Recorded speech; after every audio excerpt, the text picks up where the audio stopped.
Every time we interact with somebody, we're creating a brand impression. Anytime I interact with any member of my team, I'm creating a brand impression.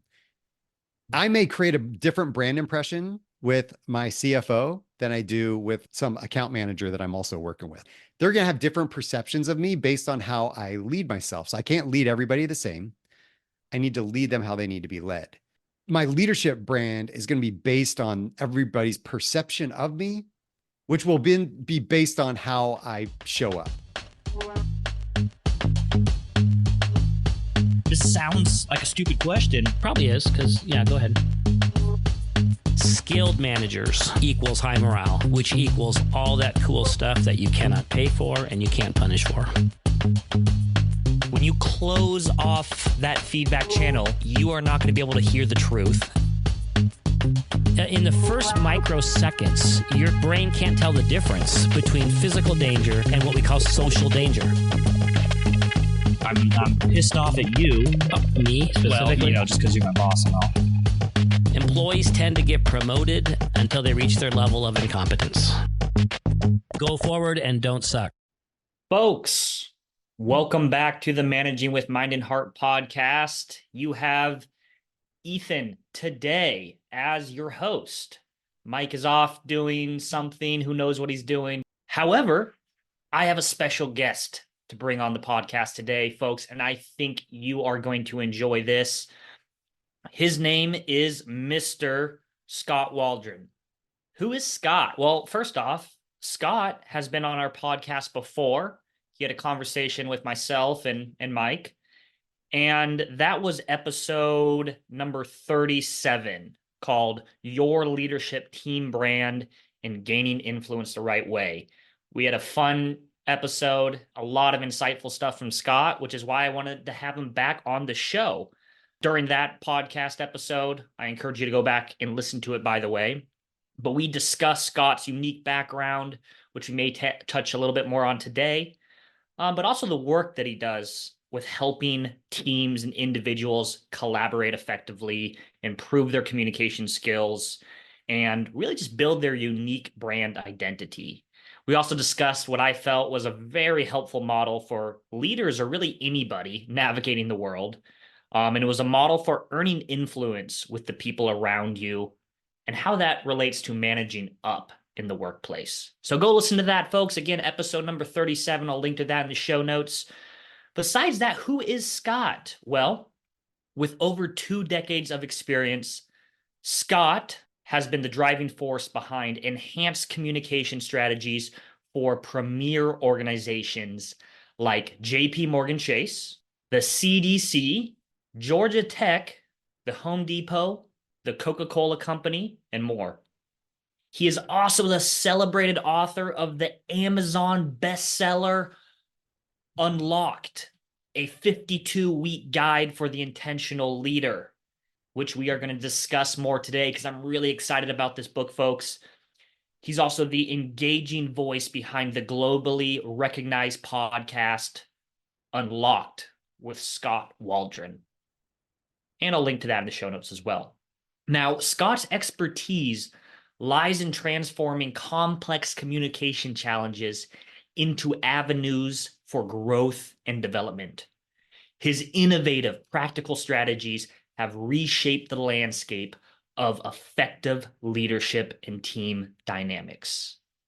Skot unlocks people through little aha moments that bring big, B-I-G, big transformations, which I have experienced and witnessed myself. Skot, welcome back to the show. So good to be here, Ethan. It's I don't get asked back all the time. I don't know whether to be offended by that or, where it's just like maybe the people that do have me back just see something in me that I need to recognize still. So thanks, Ethan, for having me back, man. Appreciate it. Absolutely. Well, I had a fun conversation with you and Mike last time, and we talked about a lot of good stuff, and I'm just excited to have you back on because you've authored this beautiful book, and I want to talk about that today. And your book, again, Unlocked, a 52-week guide for the intentional leader. So why would you go through the pain and misery of writing a book? That sounds like torture. Yeah. Well, it was like, it's this journey of people asking me whether it was I was at a speaking event or doing some consulting or something. People were like, "Hey, do you have a book? Do you have a book?" And it was always like, "No, no." So I always just, there was something digging at me there. So people were asking me for it. And then on my own show, which is also called Unlocked, Unlocked with Skot Waldron, I was interviewing a lot of authors. They were just always hungry to talk about their new content and eager to be on a show. And so, they were easy guests to get, but they were also so intrigued and so bought into an idea that I really wanted to dig into. So they were always talking. So I'd always talk to them too, like after the show or stuff after we got a recording. Hey, what was it like? And I was always kind of asking, like, what did you do? And how'd you do that? So I took what I call, as I'll mention in my book too, a lot of passive action, not a lot of massive action. I was just a lot of investigating, skirting around things, testing some things out, researching, but never really doing it.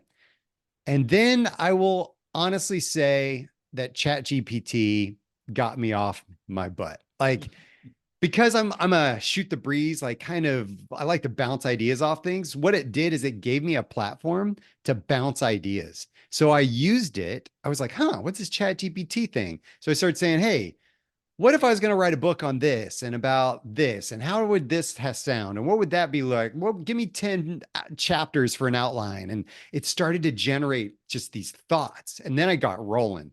So it was like, if you get me going, which I also have another quote in the book about that. It's hard to pedal a bike that isn't moving.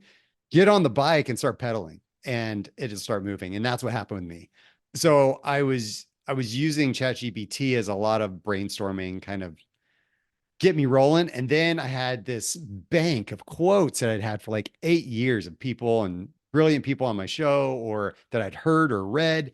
And so started leveraging some of those and saying, I've got all these quotes and I've got some short, punchy thoughts about this. And so I don't know, behold the book, 52 punchy, really quick insights to help you take action that will hopefully lead to transformation in your life. So that's a long-winded explanation of why I chose to write this book. So now, will I be writing another one anytime soon? No, Ethan, I will not. So Not for a while, huh? Give no, I'm yourself a little good. bit of a I'm good. rest. You get those serial crazy entrepreneur author people that are like, yeah, I just finished one. I've got one like halfway written and another one in the bank, and it's just like, y'all are crazy. Y'all are crazy. Yeah, well, take a break from that for a while. Focus on some other things, on your podcast, on your business, having fun. But I'm glad you wrote this book. I was able to read a sample, read a preview of it, and I'm liking what I see there. And one question I had is not only why you wrote that book, which you explained at some level, but why you wrote it the way you did. With it broken out by the 52 weeks and how it's structured. What was the? I'm always just wondering what the mindset, what the thought process is behind that. Yeah. So as I'm an avid reader of a lot of leadership books and culture and psychology and sociology and those types of ideas, right? So I read a lot and I'm just in awe of these brilliant people that write 250 to 400 word books of just brilliance. And it's chocked full of research and just thought and deepness. And that was so intimidating to me. And so I was just like, gosh. Part of this was getting out of my own way. It was what can I do? Like not holding myself to the standard of Adam Grant and Simon Sinek, but how can I write for me? And I'm a very actionable type coach, speaker, and author now. So what I want is I do want to give you some information and inspiration. Like I do want to give you that because I think that's important. It helps us get motivated, whatever. And it informs us, it educates us. But I also want some application in order to achieve that transformation that we want.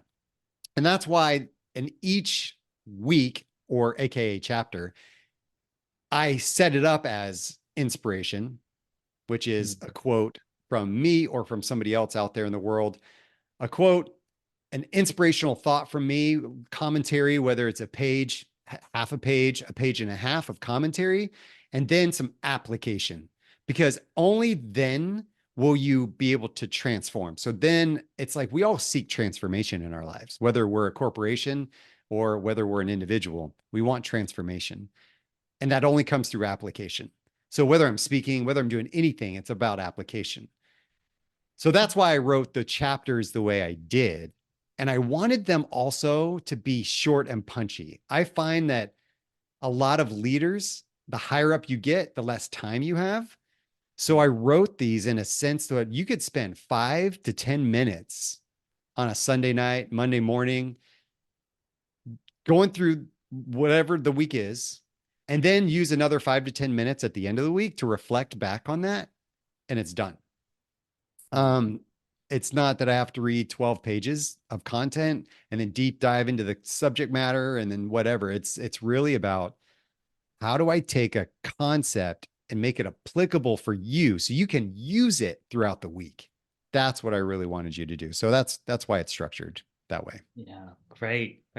Would you mind, Scott, just elaborating a bit more on, ideally what you hope a leader would take away from this, what you hope they would get from this? After reading your book, what would you then hope they can bring into the world, if you will? I will go ahead and qualify this as a self-help book. I will say it's in that category. It was an Amazon bestseller in the self-help category, and it is leadership, but it is self-help. Honestly, when I was writing this thing, I said, I'm going to hone in on leadership because that's the space that I'm in. But really, I could have written the same book for, I don't know, for entrepreneurs, or I could have written it for people that own, a vet, or I could have read it for people that are stay-at-home moms. Like I really could have written this for anybody because the principles inside are all about knowing yourself, loving who you are and what you bring to the table, and leading yourself more intentionally. Those are the 3 main sections of the book. So what I hope leaders will get out of this, or anybody that reads this book, is I want you to learn who you are just a little bit. It's all about the self-awareness piece. A lot of us in the leadership space, you as well, we really go in, we hone in on the self-awareness piece of leadership and who we are as people. If we don't know who we are, we obviously aren't going to be really that good at knowing who others are or leading ourselves intentionally. So if I can know myself well, that's what I want people to start with. And then I want you to understand, okay, what do you do well? What do you do what is the thing you bring to the table that others maybe can't? It's almost appreciating the brand that you have and leveraging that in life. So how do you use that?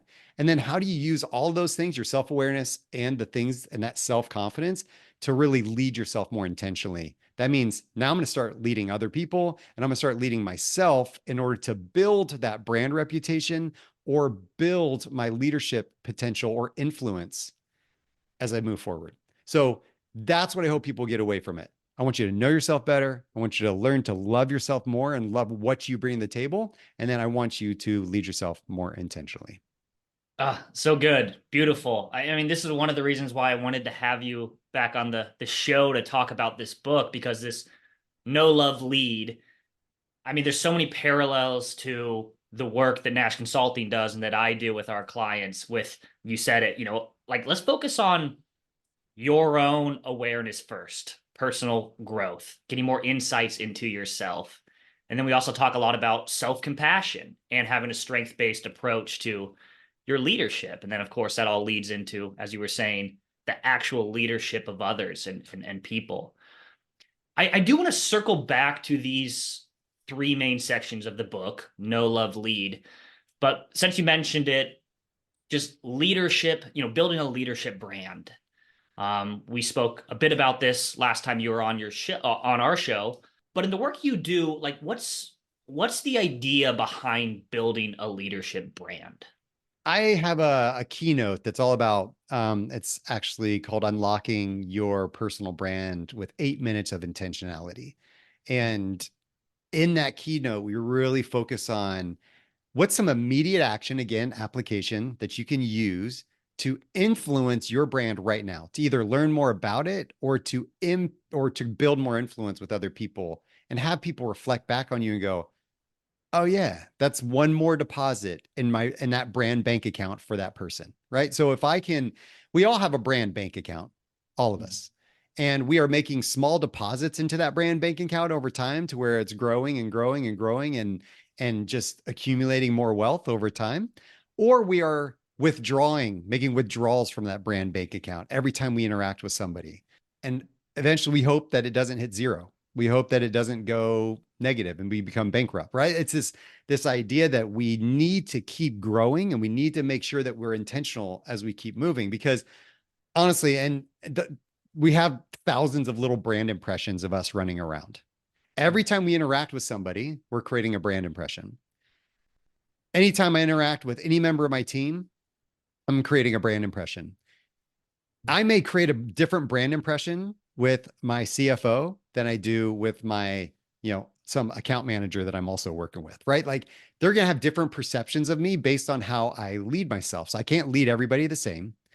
I need to lead them how they need to be led. And my leadership brand is going to be based on everybody's perception of me, which will be based on how I show up.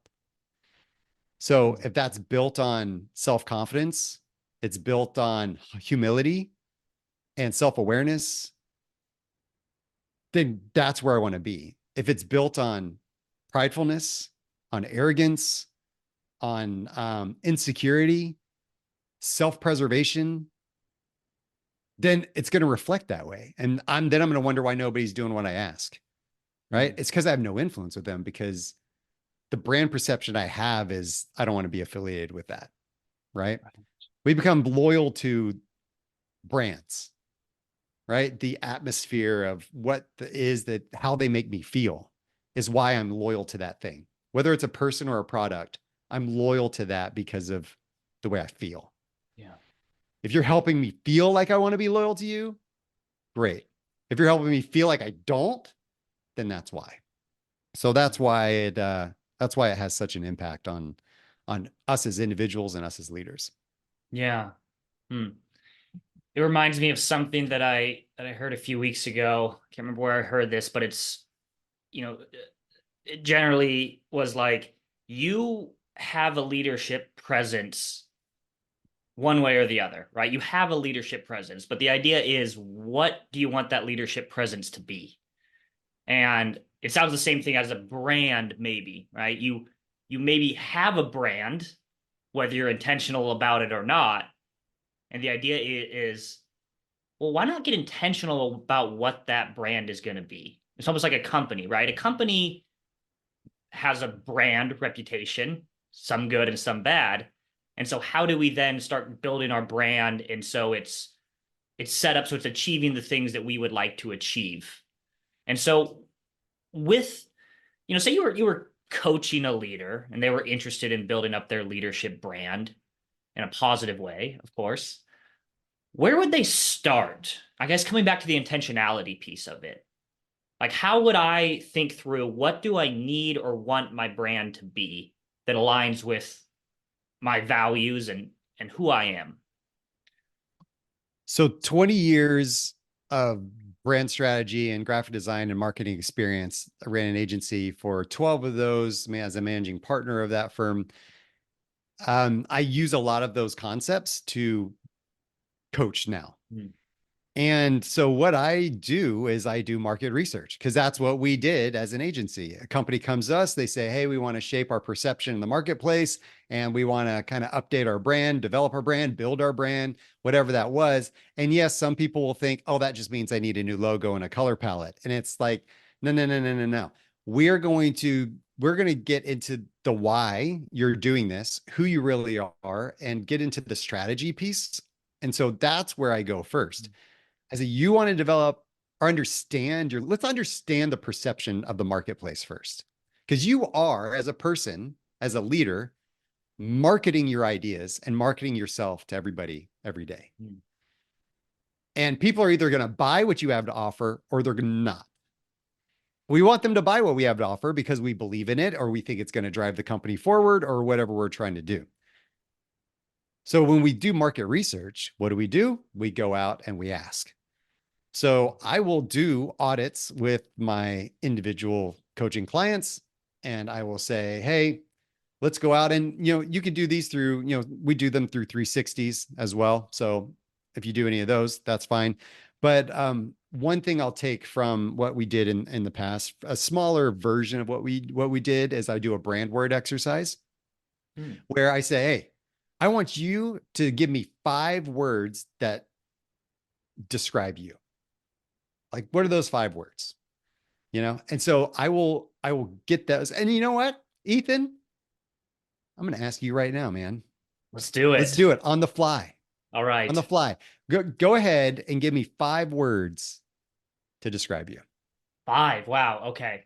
So 5 words that I would use to describe myself. I would describe myself as conscientious and reliable. I would describe myself as, oh man, I'm already struggling with this. Is this normal? Totally normal. Hey, the first 2 or 3 are usually easy. That's why I asked for 5, because when you get to 4 or 5, you're going, okay, I can't think of the immediate ones right now. So let me dig a little bit. So go ahead, give them to me. Okay. Humor. Okay. Maybe this is almost dichotomous to what humor, but intensity when the situations are call for it. What is that, 4? That's 4. Give me one more. Dig. Okay. I would like to say courageous. And what's interesting, of course, about this is I'm curious what other people would describe me as, Because that's the next step. Yeah. That's the next step. And you know what? So when I'm coaching with my clients, I will do an anonymous survey. So I'll set up a type form or Google form. I don't do Google forms. I use type form, but you can use Google Forms for this too, to set up an anonymous survey. And all you do is you say, what are 5 words you use to describe me? And you'll send it out to as many people as you want to, right? Personal and professional. Because I really want to know who you are as a person and how you show up. I'd send it to some clients and say, how do I show up? And so what are those words? And that's what I'd ask. Now, anybody that's listening right now, if you come up with your own words, go ahead and write them down. And now, if you don't want to do the whole form thing, going on, creating a form, do whatever, I will challenge you to pick somebody in your contacts list that, can respond rather quickly. And Ethan, you can do this while I'm talking. Find somebody in your contact list that you could text that, knows you pretty well, or that you want to get some insights from, and ask them, what are 5 words you'd use to describe me? And just let it go. Like, don't get super wordy about like, hey, I'm doing this thing where I'm trying to, don't get all explanation about it. They may go, well, why are you doing this? Just say, hey, just doing a personal brand exercise. And so you'll get those words back. And then the more you get back, the more data you have, right? So I try to get at least 7 type, people. Therefore I get 35 words back plus the 5 I've already picked. So now what I do is I have this bank of words of how other people perceive me. These are not what I'm saying. These are what other people are saying. The reason why I do anonymous is because then, it's anonymous, and then people don't feel the pressure of like hurting my feelings or whatever. So I think that there's some gold that people find in that. Every time I do this experience, I get that's interesting. Another really cool thing is you start to see patterns. And this is what I look at as a brand strategist, is where the patterns showing up and where the things that are repeated. People are saying the same word over and over again, or they're saying the same type of word over and over again. Like I did with a leader one time, and tenacious showed up 4 times. Tenacious. I was going, first of all, these are people not talking to each other, and they're all using the word tenacious. It's a pretty specific word. Yeah. That's a specific word. That's something that leader, I said, we need to hone in on that. Like, what does that mean? And then we can do qualitative interviews and find out. But like, why would that word show up like that? You know, 4 people said the same thing. That's an aha moment. So what I look for are those aha moments for us to go, huh, let's stop. What does that mean? Maybe we build something around that. Do we build our brand around that? That's intentionality. So if I can get some research and some data back, then I can understand what's going on. I'll also understand because I'll put them in feeler and thinker categories. Like if you're showing up as a feeler, to most people perceive you as somebody who's relational, easy to get along with, trustworthy, all those relational type words. If you're showing up that way, but yet you keep trying to show up as a thinker who's, you know, trying to push your competency, trying to push your operational skills, the way that you go about organizing meetings and your timeliness and things like that. If you're trying to push that, but really your brand is about people, then stop trying to be that. Stop trying to be the thinker, the operational person. Be the feeler you are. Have permission to be that and love it for what it is. Ride that wave. Now, we still have to be the other side. That's sometimes you're going to have to be more intentional about being that. If you're not showing up that way, then you may need to be more intentional about it at times. But this is where the gold comes, man. When you start digging into the research like this, it's really cool. That's a really neat exercise. In fact, I'm now motivated to follow through on this and do it. Send me the words when you get them concepts. back. I want to hear what people say. I want to hear what people say when they send them to me. Email me later or something. That'd be awesome. I will. Yeah. And thanks for providing this. I mean, this is a real just practical step that, leaders or really anybody listening to this can take and implement right away. Now, let me throw something at you, Scott. I'm curious, and I'm sure you've experienced this as well, but in my coaching with leaders, you will end up coaching somebody that if you maybe ask them to describe themselves, whether in this format that you've described here or in a different format, you get a lot of negative words, right? Like when I was doing this exercise for you, for example, like the first thoughts that came into my mind was like, all right, what are some negative words to describe myself? And that's just like I don't know, a negativity bias of where my mind went. Like it can't be all positive words to describe myself. So if you have a leader you're saying, hey, give 5 words to describe yourself, and there's several less than positive words in there, what do you do with that? Is that a part? Do you consider that a part of their data on their brand? And do you help them transition into looking at more of the, maybe as you would put it, the love side? Like, where are your strengths, not the weaknesses? That makes sense? Yeah. And I will say that when you do this exercise, 98% of the time, you're going to get the positives. Good. So you'll see that now when you do Leader 360s and you're really specific about certain questions you're asking and different ways that leaders show up and different skill sets they have, you will get some of the negative side as well, where you can hone in on that. So when those do show up, the negative sides, what I'll do is I'll make sure that we recognize what they are. Are they with one specific responder, or are they showing up multiple times? If it's one disgruntled employee, it's just like reading a Google review, right? If I'm a company and I'm going, this one Google review out of 4,000, like they hated our room setup. I'm going, yeah, do we really care? What do you think about your room setup? And what do the other 3,999 people think about your room setup? So I I want to understand where it comes from, and I want to see if there's patterns behind it and if there's validity in that. Maybe that person is having a bad day. Maybe I just had an out and out battle with that person. There's something going on there that I need to understand. But as a company, when we did this with companies and when I do it with leaders and teams now, it is trying to use the core essence of who I am to promote and build influence in the future. Now, I need to be aware of the warning signs and the things that can undermine my influence, but I feel like that naturally comes out when we're coaching. I mean, I feel like as coaches, we're focusing a lot on the what do we need to fix? What do we need to improve on? What do we need to make sure that we're more intentional about so that we don't, I think there's a lot of that we naturally go to as coaches because people are wanting to be better and we want them to be better. I think focusing on this side of things of what you already do well, if we can focus on that, I think we're going to have a huge impact as well on their ability to lead and their ability to do the things better that they're already doing well.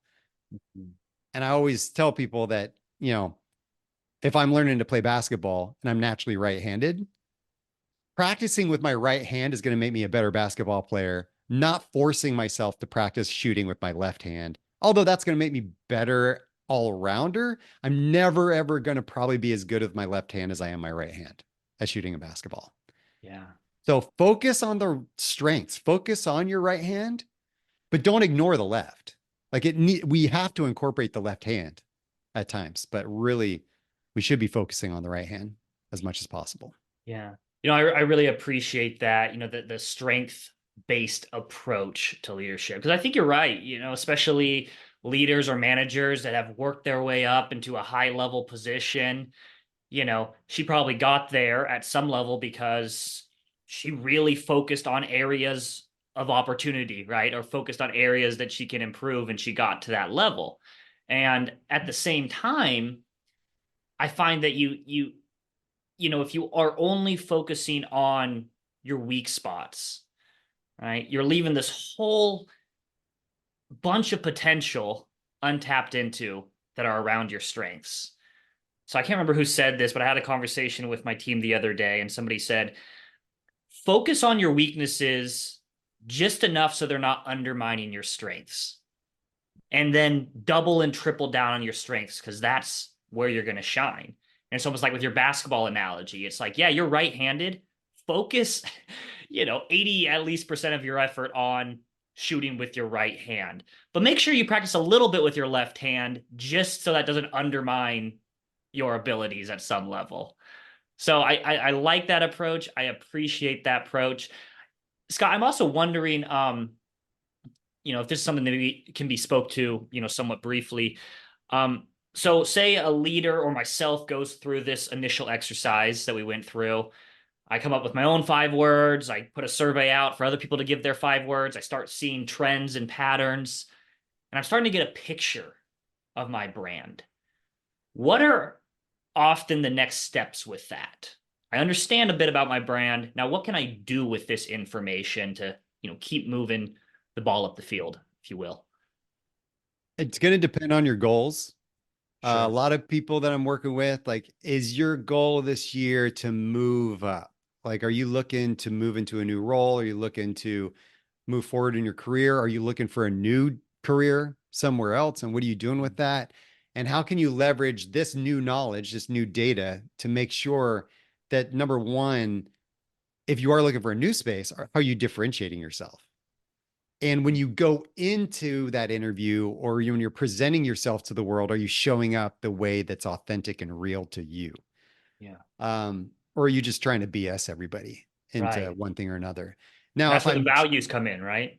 totally, and if I understand those, then I can stay aligned to those and stay true to those. That way, when I do show up, people aren't going, "Oh, yeah, this isn't what I thought you were." Like, you present yourself one way, but you're showing up totally different. Now I feel, kind of hoodwinked, right? To take a word from my parents in 1940.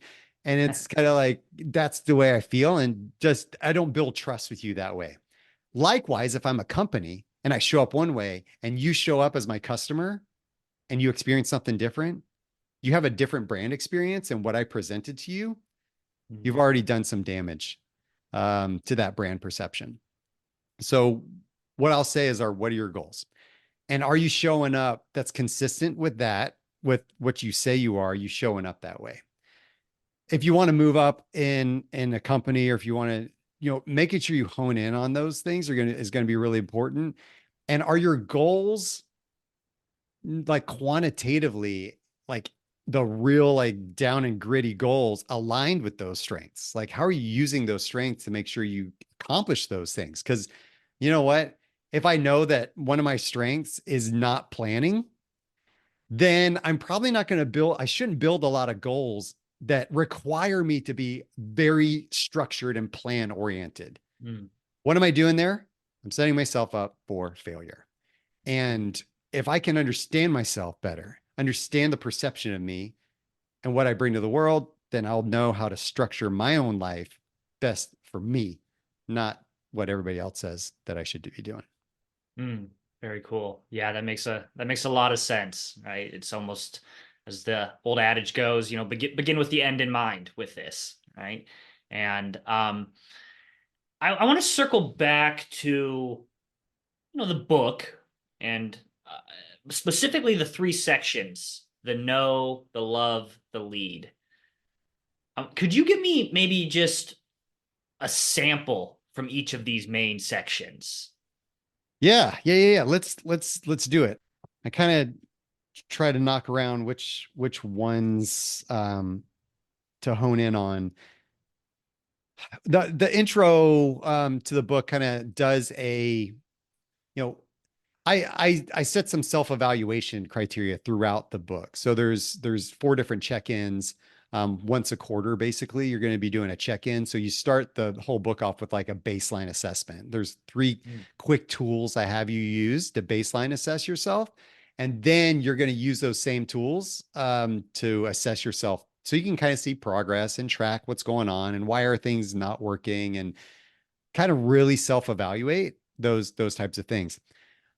The first chapter or week, since it's 52 weeks, and again, it doesn't have to be January 1st that you start this thing. It can be whenever. It's 52 weeks. I don't care when you start them. You can jump around in the weeks if you want to, right? I encourage you to go no love lead, but within those spaces, do what you want. The first week or chapter really talks about accountability. And because I want you to succeed, and I'm not there to coach you, because that's normally what coaches do, is they help hold you accountable. They kind of hold your hand through the process. You have consistent follow-ups and things like that. The first week here, it says, the quote is, challenges diminish in size when viewed through the lens of companionship. And there's 2 research studies that I cite. So I do have some research studies throughout, most of the chapters that back up some of the concepts of what we're talking about. One is from a researcher named Shelley E. Taylor. She has a theory called tend and befriend. The tend and befriend theory really talks about how the idea of how humans really, particularly females, will band together during times of stress or hardships or other things that are going on in their life. And as opposed to the fight or flight response that we usually have with stress, when we're there with this tend and befriend theory, community, companionship, it lends itself to this idea of support, of shared experience, of shared goals, of shared things that we're doing together to help each other through this thing. So this tend and befriend theories is one thing I stayed in there. The other thing was 2 researchers in Virginia who did a small experiment where they had somebody stare and look at a hill. They were going to climb this hill alone. And then they had another person stand next to them for the next part of the experiment and evaluate the steepness of the hill. The person who was going to climb it alone thought the hill looked 20% steeper than when standing next to somebody who was going to climb it with them. Wow. So when you think about that, accountability is huge. So when you go into this book, when you go into anything in life, if we can have some accountability, if we can have some companionship, if we can have some partner in life to help us through this, it's much easier, generally, says the research. And the application part of this says, really it just some question prompts. Do you tend to go about things alone, or do you tend to reach out for help when you need it? A lot of us feel like, this self-awareness piece. Do I tend to feel like I have to do everything myself, either because nobody thinks will do it as good as me, or I'm afraid to look incompetent, like I don't know how to do something, so I better not ask for help? There's a lot of things that go into that. Um, and it really prompts people to take action, to find an accountability partner to help them with going through the book even. That whole piece is really profound. So that's one section of like, that's the first chapter, first week of the no section. So any thoughts on that one? Just that from an N of one, I totally agree with with in companionship with somebody else, in partnership with somebody else. It makes all the difference. I mean, gosh, I just over the last, several years with, COVID happening and, 2020, seeing the isolation of people just even, in the workplace, going from offices where we're doing things together, we're making sales calls in a room with other salespeople, to now we're doing it at home alone. I mean, I've heard from people all the time that, like, yeah, I lost some enjoyment in my job. I lost some drive in my job because that community is not there around me. And now that many organizations are, either hybrid or fully remote, I think it's really important for individuals or companies to figure out, hey, how can we help set up structures and systems where people still have support systems and people in which they can be in partnership with as they're going about what they're trying to go about. Have you, Scott, have you seen any, I guess, best practices for organizations to set up, a type of systems of support for their people and employees? I'd just be curious to know what you've seen, if anything, there. It takes I don't know, I'd like to hear your thoughts on this too with the companies I work with. I think it takes a ton of intentionality. Yeah. I think that companies are so bogged down in the day-to-day putting out of fires and running from one task to the next and making sure we meet these goals and that goal and this goal and that goal, that they don't offer. They know the support side is important, Mm-hmm. but it almost comes as like an afterthought of, oh yeah, gosh, we gotta do that. Yes. Oh yeah, we got to implement that program. And yeah, but that's kind of a not immediate need right now. So let's just get this thing done today because it has to be done today. And then that mentality kind of happens. I feel like it takes a ton of intentionality for companies to actually set up those programs, whether it is a mentorship program, whether it is some training, whether it's something like that, right? To be able to pause and offer the support, because we know then once the support is there, it builds the trust, it builds the longevity of the feeling invested in, and then we can bring the challenge and accountability and the structure of, achievement and win, Yeah. kind of thing. So Very I cool. don't know. What do you think? Do you find the same thing? Yeah, I do, generally speaking. I mean, I think you hit the nail on the head. It with all of this stuff, it's takes intention. A few things that I found that have worked well, for myself and my own team, as well as clients that I work with. I mean, let's just go back to some of the, management and leadership basics. Like, how about just having a regularly scheduled one-on-one if you're a manager with each employee, right? Creating that support system right there, where the one-on-ones are not just about tasks and projects, but also about them, how they're doing, their development, challenges they're facing. I think that in many cases could be step number one. I've seen organizations set up what they're calling communities of learning in their organizations as well, which I really like this, which is just, hey, maybe it's just once a month. We all have lots of work to do, so maybe it's not a weekly thing. But once a month, you're in a group of people who, it can either be cross-functional in an organization or within a same group, where this time is dedicated simply for sharing best practices, challenges, successes. And although it's a learning based approach, we're here to learn from each other, stuff starts to come up about personal challenges as well that people are facing. And then those people start to connect outside of those meetings as well. So these community of learning, I'm really liking them. And then the last thing I'll just mention here is, this isn't going to work for every organization. But if you are in a hybrid setup for your workplace where maybe employees are coming in once a week or twice a week, if it's possible, set it up where at least maybe not all employees, but everybody from a team are coming into the office on the same day. I have a friend who's case in point who they have a 1 day a week policy in their workplace. It's like, okay, fine. But everybody kind of picks a different day so that he's showing up and he's sitting at a desk by himself. And I don't know what that is achieving. So, just those are just a few things that come front and center around what organizations can do to create these structures. That's really good. I love the communities of learning idea. That's really smart. On that last point, I was reading a book, a brilliant book called 4,000 Weeks. I love that book. You like it? Great, yeah. So good, right? It's blown my mind. Yeah. But he talks about that concept that the Soviet Union implemented when they were trying to get more productivity out of their people. And they went to the assigning everybody a different color. And that's the days that they would go into work. So maybe somebody would have a color that made them work from Monday to Thursday, and then somebody would do a Wednesday to Friday, and somebody would do a Thursday to Sunday. And so they were staggered. So the factories never shut down. People were just working at all hours or at all days of the week.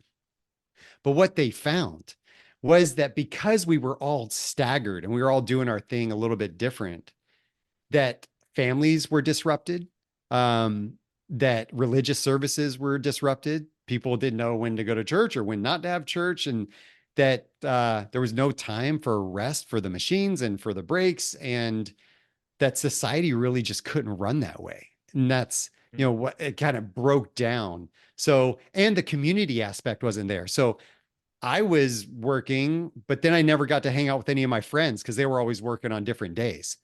And so that whole concept, what you said reminded me of the concept in that book when you talked about we need community, and having people be present on the same day is going to be a lot more helpful than having everybody stagger their days, So that just reemphasized that concept. I thought it was pretty good. Absolutely. Yeah, that's a perfect example. I think that's the book is 4,000 Weeks, Time Management for Mortals. So good. Yeah. Great. I'll link to that in the show notes. Scott, tell me a bit more about the love section of the book.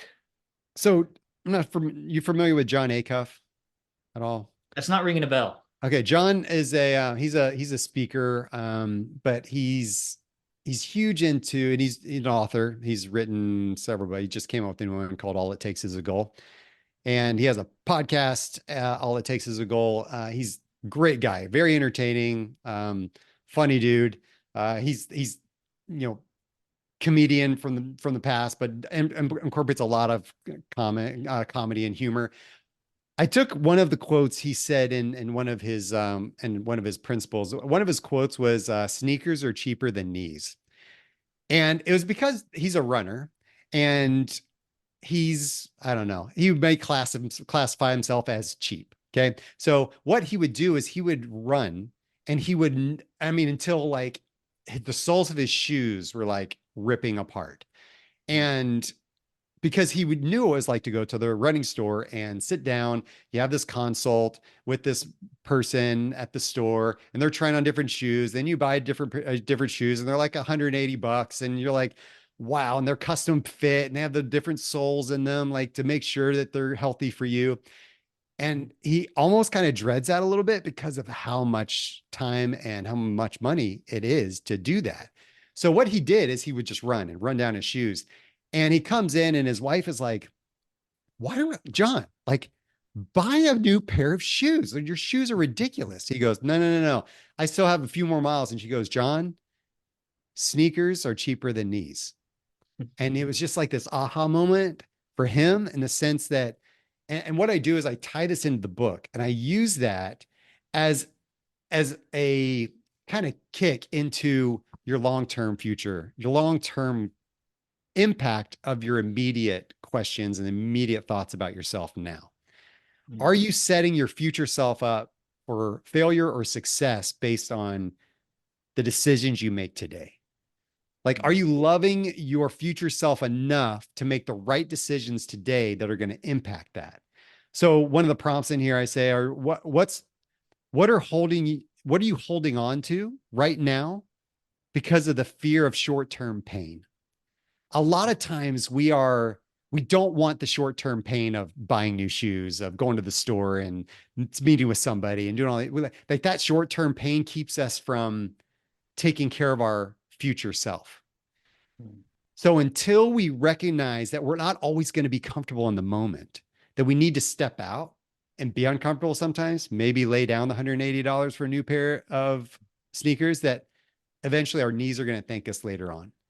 And that love piece is going to be really, really great for us in the here and now, even though we don't necessarily think so, but also in the long run. So that's kind of a sample from that love piece. Yeah. Once again, I love that. It's almost like, hey, treat yourself like you would treat a loved family member that you're responsible for. Like, how would you, if you're responsible for that person for whatever reason, what advice would you give them? What things would you set them up for their future health or success? I've always found that to be a really helpful framework because to use another maybe pithy phrase that I've heard before, but our future selves are better decision makers than our current selves. Meaning we tend not to make the best decisions for ourselves if we have to do it right now, but if we're thinking about in the future, we tend to make better decisions. And so I think, for me and maybe many others, it's closing that gap between current self and future self. And, really thinking in advance, hey, if I'm really going to love myself, what's the best things I can do for myself to set myself up for my future health and success? Cool. I love it. Yeah. I love it, man. It's good What about stuff. this last section of the book, the lead? Yeah, the lead section. There's so Dr. John Gottman, here to Dr. John Gottman. So super smart, really great principles that he teaches about family therapy and relationships and marital, spousal or partner relationships. And he had an experiment where he sat couples down in a room and he would ask them to discuss something that was, a point of contention in their relationship and to talk about it. And I think they got I can't remember if they got 15 minutes or so to discuss this one concept. And he had, gosh, I'm going to forget my number here too. I better make sure I study up on this before I tell it again. I think it was like 90, 100 different couples, something like that he observed communicate with each other. He noticed and he could predict with about 95% accuracy who was going to be divorced in the future and who wasn't, based on the ratio of positive to negative comments within that interaction. Mm-hmm. That ratio was 1N equals 5P. For every negative interaction or negative comment that was said or experienced, it's going to take 5 positive ones to neutralize that one negative. I use this a lot with companies when I was doing a lot of brand strategy work with them on the marketing side. Because they said, how you go into, I don't know, you're flying and Delta loses your luggage. This episode's not sponsored by Delta, right? Are you good? No, not Delta. All the other airlines sponsor all the other ones. Delta. Okay, yeah. Perfect. So Delta loses your luggage and their customer service is horrible. You have to stand in a long line to get it, and then they never get it to you. And they're just not helpful. That experience, do you think I'm going to be like, I love Delta, like in my next conversation with somebody? No. It is going to take Delta, I would say, around 5 positive experiences with me in order to negate that one negative one that I had. Relationships are the same way. Whether it's with my wife, with my kids, my employees, whoever I'm looking to interact with, build influence with, when I have a negative interaction, it's not just, hey, sorry, my bad, we good? It's gonna be like, okay, I guess we're good for now, but it's gonna take some time to rebuild the trust, rebuild the influence that I had with you before. And if we can consider that ratio, 1N equals 5P, and be intentional about how I lead myself in every interaction, after so many negative interactions, I'm really digging myself a hole, right? Because after I get 1, 2, 3, 4, I'm going 5, 10, 15, 20 positive interactions I'm going to need to have with that person. It's a pretty big deficit that we're building incrementally. And we really need to consider that when we are leading ourselves in relationships and leading ourselves through life, that if we can keep that in mind, it's going to help us just that much more. So the application part of this is, I don't want you to necessarily keep a tally sheet, but I do want you to pick one person you're going to be more intentional about this week in regards to when n equals 5p. Like that person, like, I don't necessarily, you go, dang it, that's one n. Oh, there's another n. And then you have this deficit. Like, I don't need that. I just need the concept in your brain of, okay, I'm going to make sure that if I do have a negative interaction with this person, whether it's an employee or somebody in my family, that I'm intentional about the positives that I try to implement after that to follow up with, and to make sure I'm good on that thing. So that's kind of where I go with more the lead idea. That's awesome. Yeah, another action item for me from this conversation is I'm gonna try that. I've always had the concept. Well, I shouldn't say always, but in recent years, I've had the concept in mind of, the relational bank account that you have with everybody, right? And you're going to take withdrawals from that account, right? You're going to forget the follow-up. You're going to be grumpy someday. You're going to not give feedback in a totally constructive way, and it hits the person wrong. So if you're only taking if you're only taking withdrawals and you're not making those deposits, right, you're going to go into the red, and that's hard to recover when you're in the red, from my experience. So I love this. So thanks for those samples from the book. So that's the know, the love, the lead. Scott, we're running down on our time here, and I'm going to ask you an unfair question, but I hope you go there with me, which is, hey, if our listeners were only going to take one thing away from this conversation, they're only going to remember one thing, as I often do from conversations, what would you hope that would be? Be intentional about the brand you want in the world, because they're out there. And you said it earlier, right? We have a reputation. We have a brand. We're going to make an impact, and it can be a negative one or a positive one. We're going to make some kind of impact. Let it be a positive one. But I guess the one idea going back is be intentional about the brand you want out in the world. Awesome. Thank you. Scott, where can people find your book, and where can people learn more about you? They can go to skotwaldron.com. That's SKOTWALDRON.com. I'm on LinkedIn. I'm on there, very active there. Podcast Unlocked with Skot Waldron. Anywhere you listen to podcasts, it's there. Amazon or anywhere you buy books is where you can find the book, and YouTube channel. It's up there. So just kind of, I'm not hard to find. Just kind of put it out there, and obviously on your podcast is where people can find me as well. So, I hope everybody takes a listen. I hope everybody gets something from this and the other things you offer up. I know you've been doing this for a while, you and your dad, and, kudos to y'all for building what you built. I think it's awesome.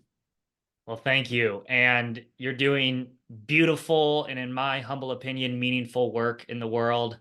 I follow you on the socials, see your YouTube videos, and follow you on LinkedIn.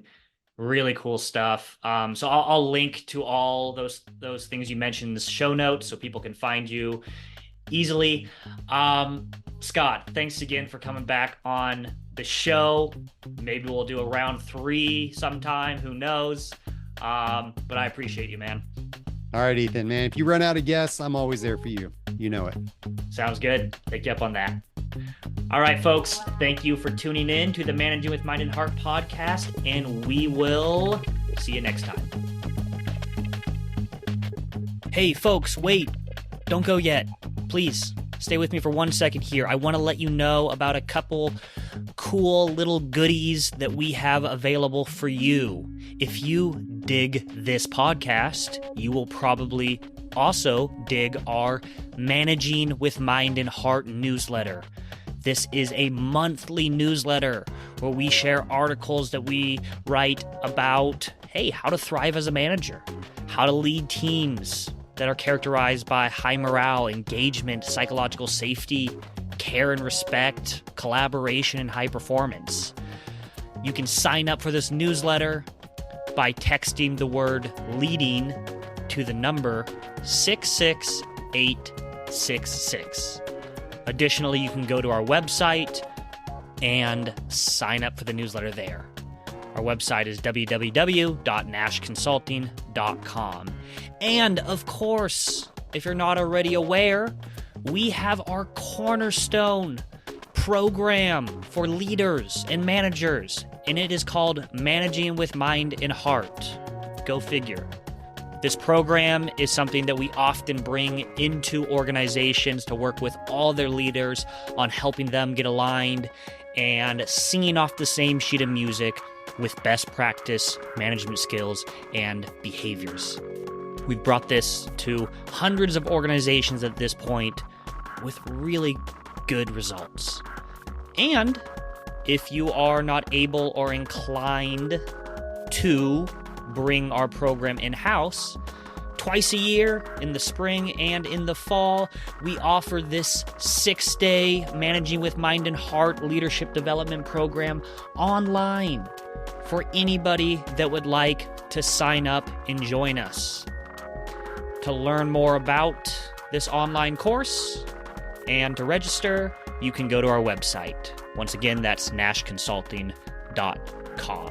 Or send us an email at contact@nashconsulting.com. All right, that's all. That's it. See you later. Bye.